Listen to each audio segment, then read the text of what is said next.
Good evening, cult members, and welcome to Pop Culture Cult. I'm Sean. I'm Janice. I'm keeping very calm. This is going to be our spoiler review of episode 5 of Wandavision, and it's called A very special episode.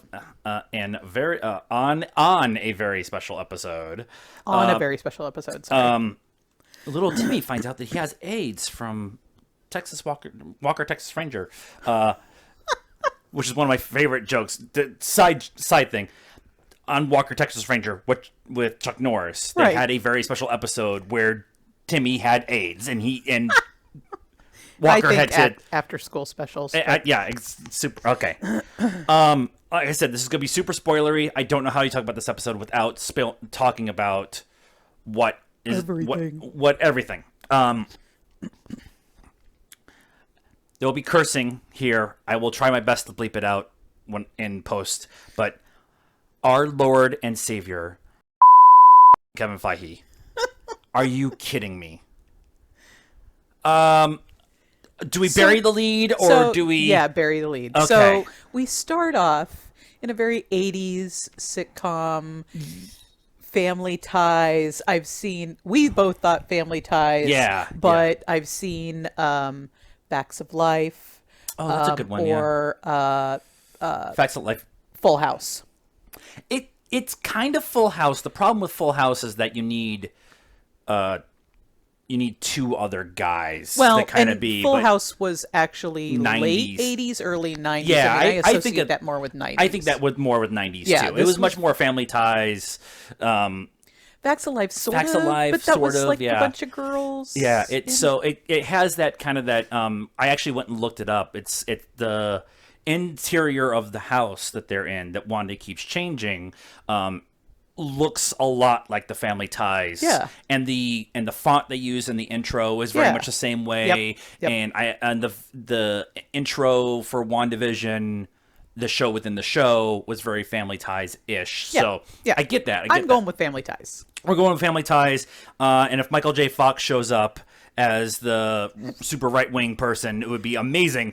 But we're done with this episode. In this episode, we get now that we've introduced the outside world to the show, it's to the WandaVision, the show that we're actually watching, not the show within the show. This is going to get very Malkovich here in a minute.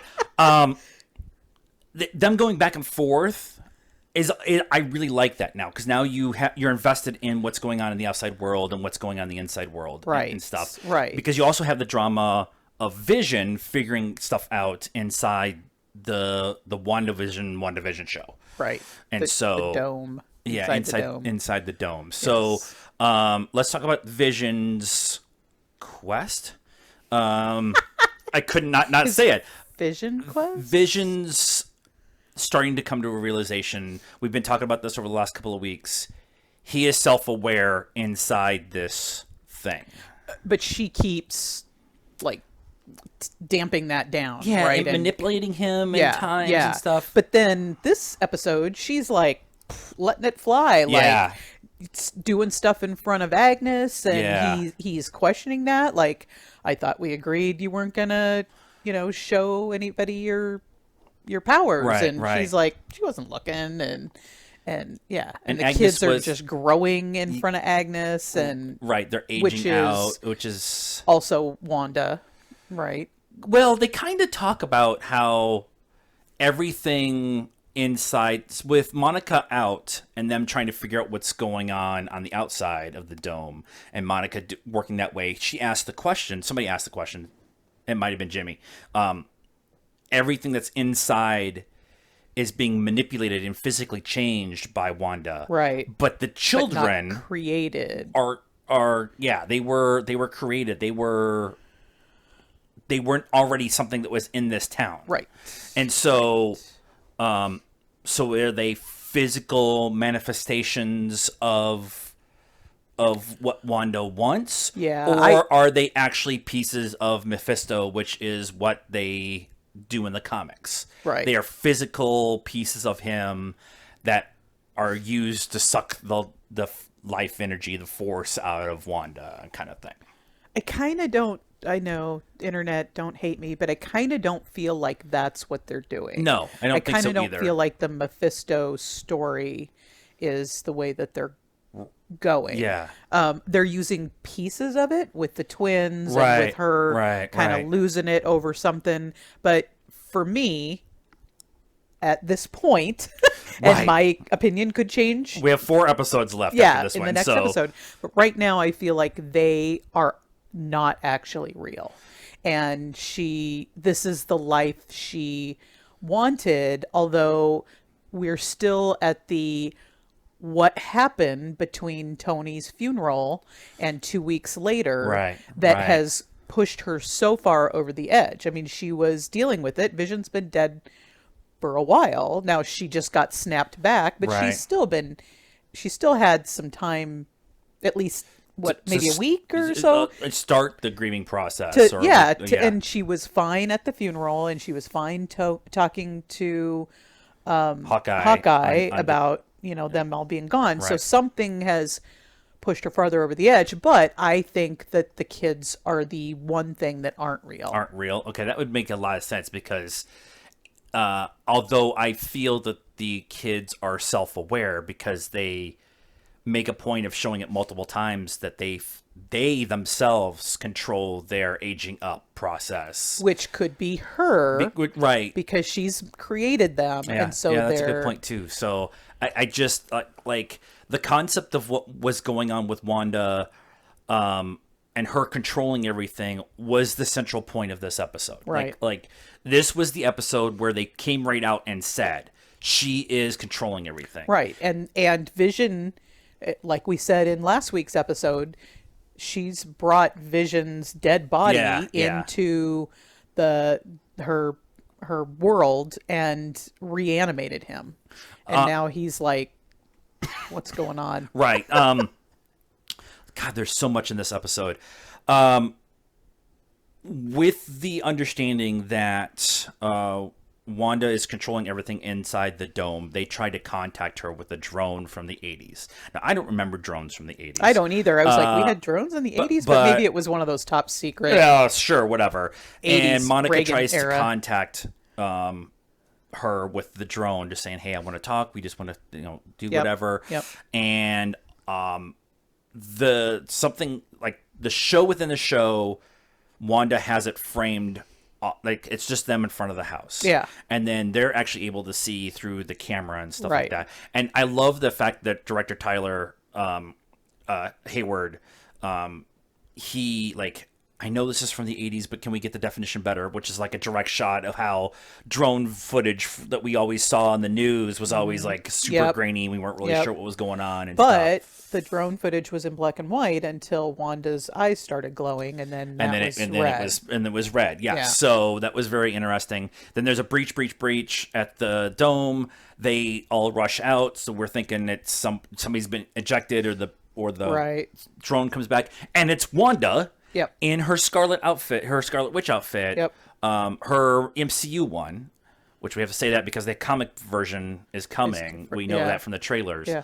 But she walks up with the drone, and they have a confrontation. And in that confrontation, she says, "This is where I want to be. I have everything I want. This is my home. This is my home. Leave me alone. Right. This is your one warning." Right. So and Vision kind of says something later on about, I think you only became aware that this is not real recently. So I'm going with Vision on this, where Wanda's becoming self-aware that this is some kind of utopia that she built out of grief, out of Right. being manipulated, whatever, and it's controlling everything around her. But she is so enamored, the Stockholm syndrome kind of thing. Yeah.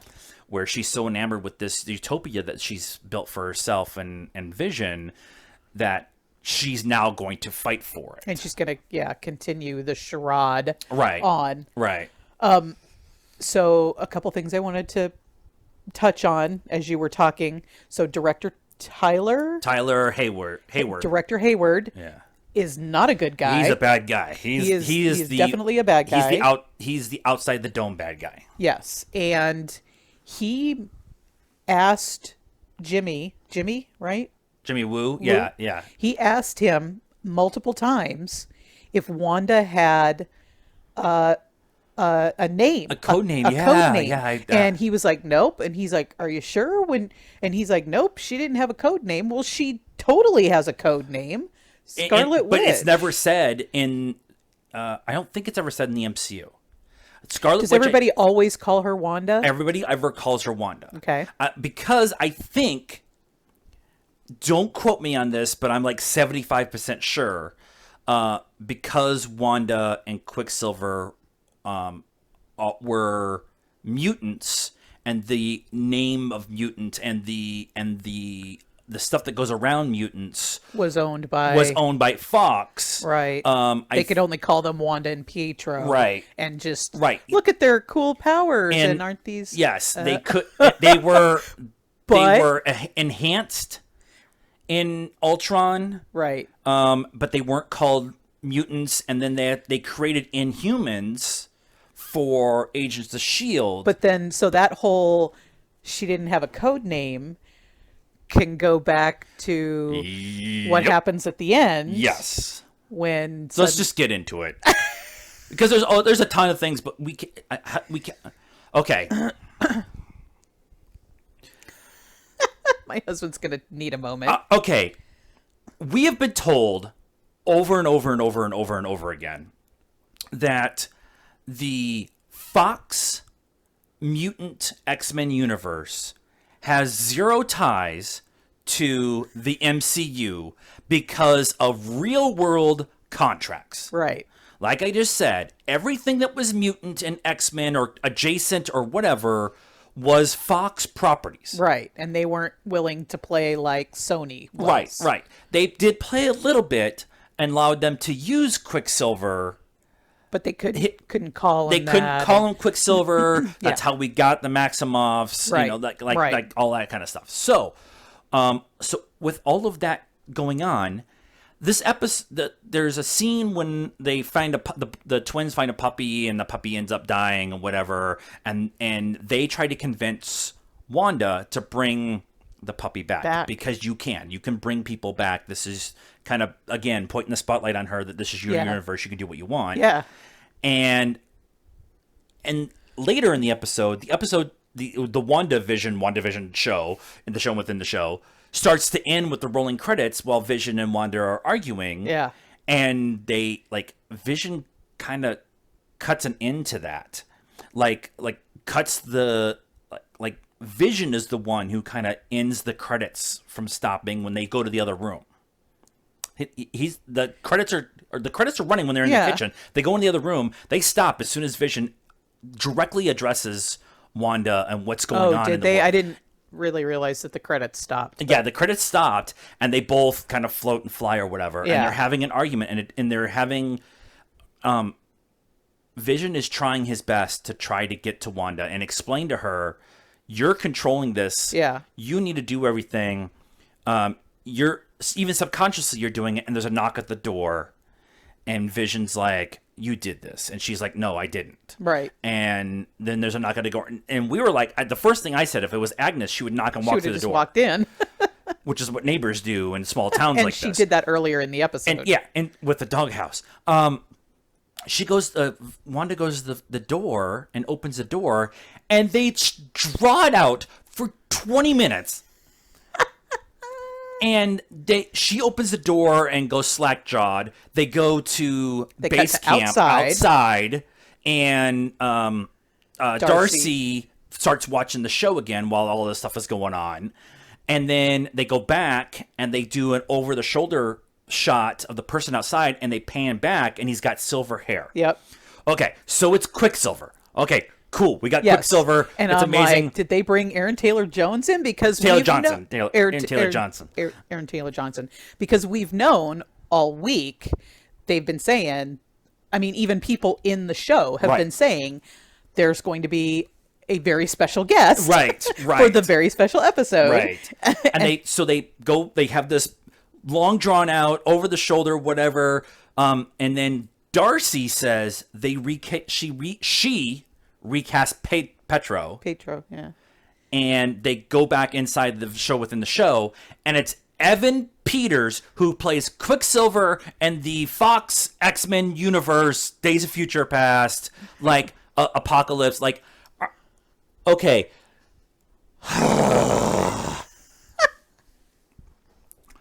We've known that we are getting Doctor Strange in the multiverse of madness. Right.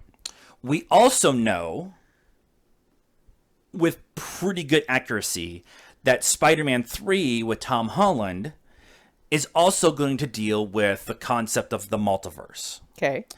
So there's nothing official from the Spider-Man stuff, but all of the rumors are Andrew Garfield and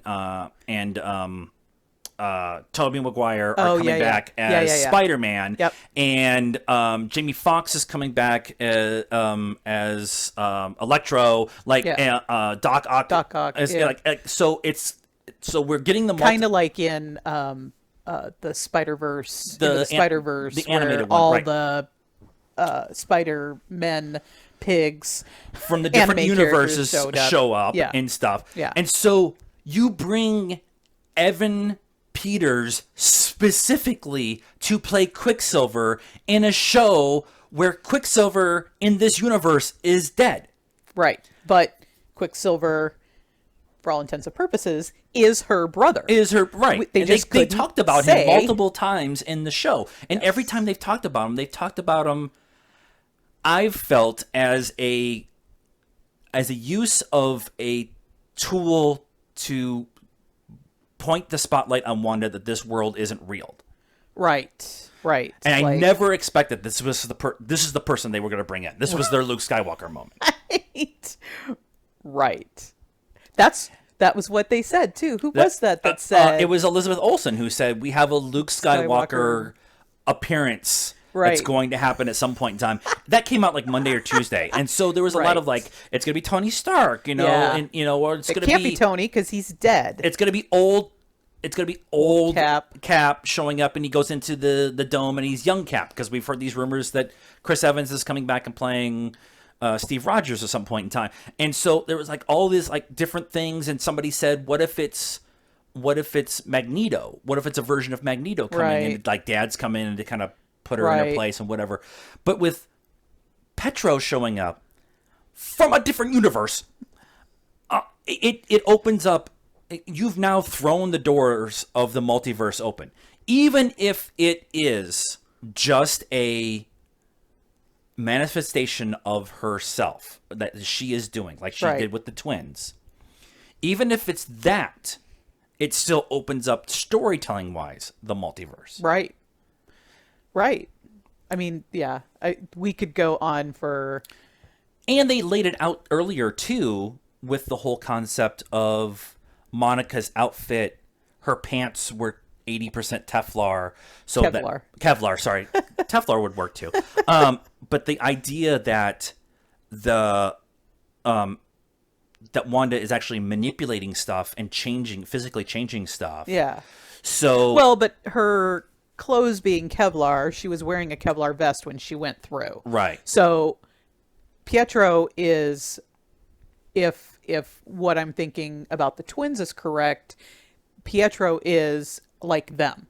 He was nobody from the outside because her Pietro is dead, like dead for a long time. For a while. Yeah. So pushing him through would be gross, maybe. Right. Maybe, but I think he'd just be corpse or like a skeleton or something because it's been like 5 years since Age of Ultron at this point, maybe even longer. It's more than 10. That because storytelling wise we're in 2023, right? And that happened in 2016 2017 I think is Ultron. So almost 10 years, so that's gross. But I mean Sword could have done that maybe, but I feel like he is a complete manifestation. Right. But why is he different? Is it because of the thing that she's got going on? Like, and she's sucking in other universes? That's what I was just going to say. Because they made a comment in last week's episode when they sent the guy in the hazmat suit and he turns into the beekeeper. Yeah. That the the dome is actually a sphere around Westview. It goes all the way down. It goes all the way around. Yeah. So if that's true, you have this sphere of influence, for lack of a better term, around. Sphere of influence. I wonder if that actually is affecting the multiverse. They introduced a version of the multiverse with Far From Home, with the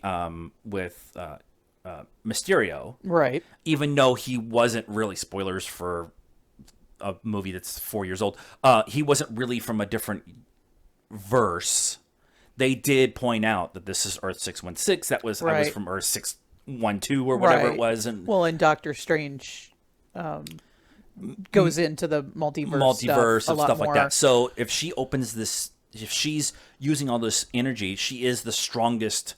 Yeah. Maybe she's sucking things, and maybe that's where the twins are from too. Maybe they're actually from a different universe where she did have the twins, and the House of M. Yeah.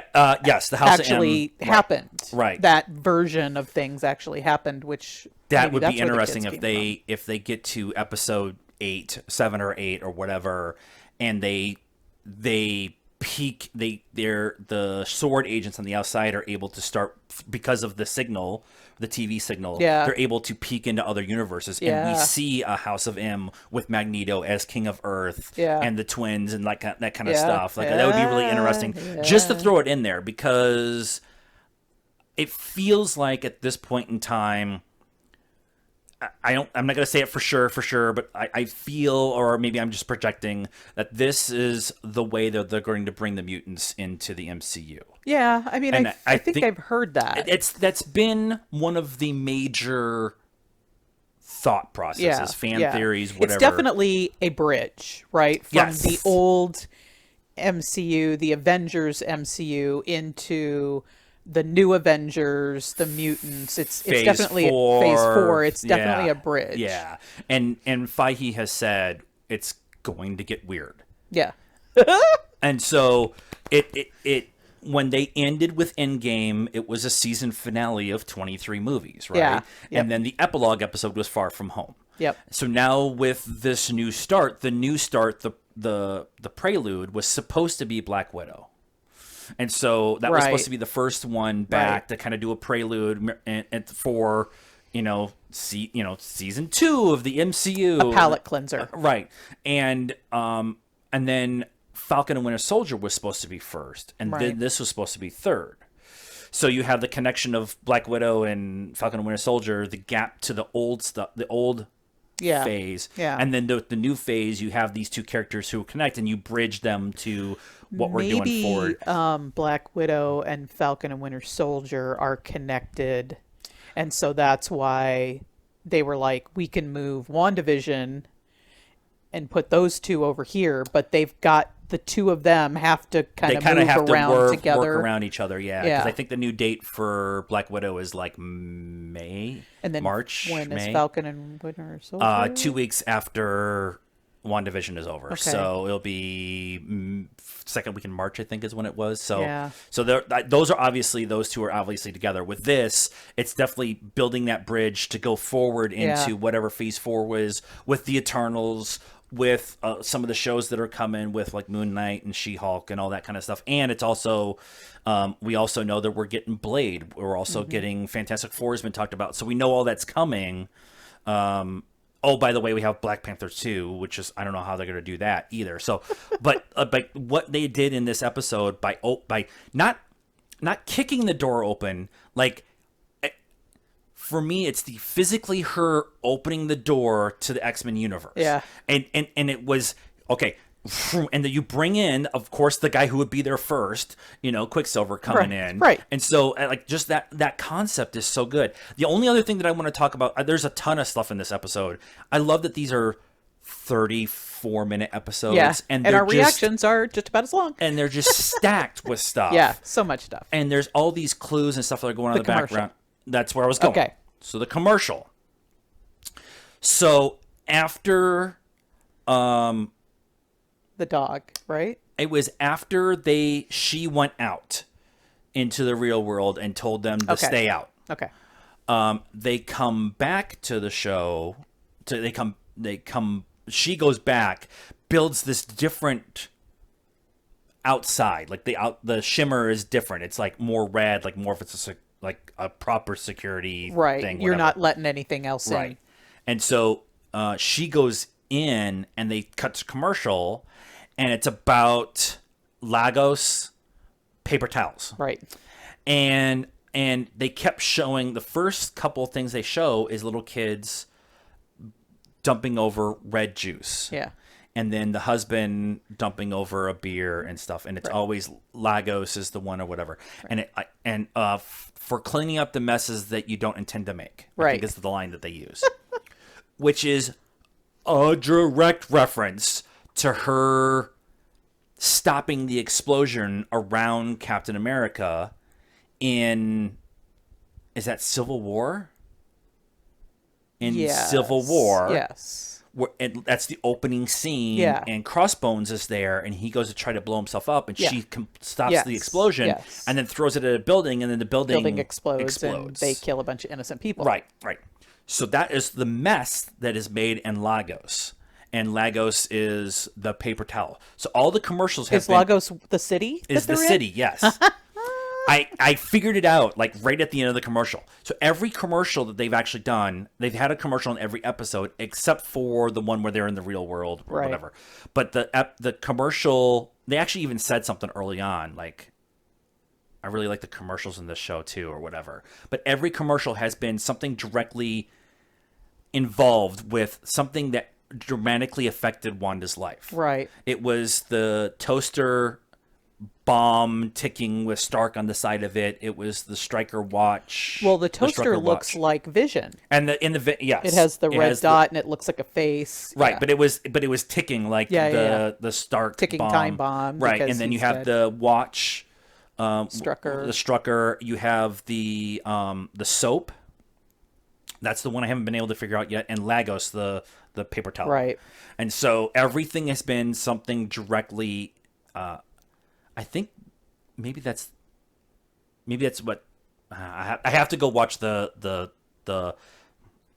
Tahiti wash your worries away commercial again. Yeah. But yeah, we are at 30 minutes. I could talk another 30 minutes about this episode. And the episode's, like I said, is like 35 minutes long or whatever. And it's just crazy to me that they're able to do all this stuff 38 minutes, and it's like 4 minutes of credits and stuff. So anything else we want to touch on? No, I mean, like I said, we could go on for an hour, but I love her frizzy hair.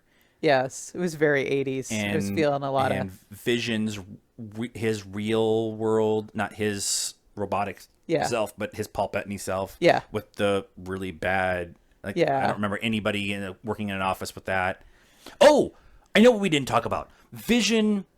They set up the computer, and he touches. They get a encrypted message from Sword or whatever in an email. Yeah, and he touches the machine, and it kind of goes black, and he kind of figures out something, and he hits Norm's head. Yeah, and Norm becomes conscious. Yeah. And he starts saying, she's hurting us, she's hurting us, or whatever. Yeah. It hurts, and it's all her, and Yeah, and then he turns that back off or whatever, and then Norm goes back to him. Freaking out. Yeah, so you have that whole thing to set up the fight that goes on later and stuff. So because I know we see that in the trailer with Vision and Agnes at the Halloween episode in the trailer.